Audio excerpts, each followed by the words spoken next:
आज रोजी मुख्य अधिकारी CO साहेबांना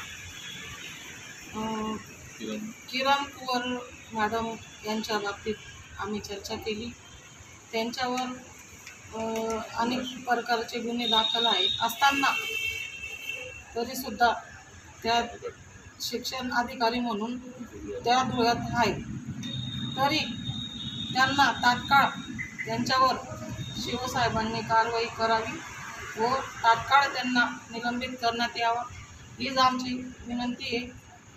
त्यांना निलंबित नाही करण्यात आलं तर आम्ही RPI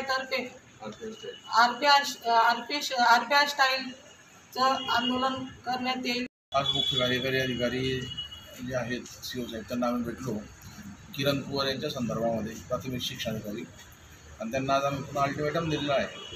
जर इथं 2 दिवसामध्ये त्यांना सक्तीचं पाठवलं नाही, आणि मागे जर पत्रकार परिषद दिली होती पण त्यानंतर CO साहेबांची काही भेट झाली नव्हती, आज भेट झाली।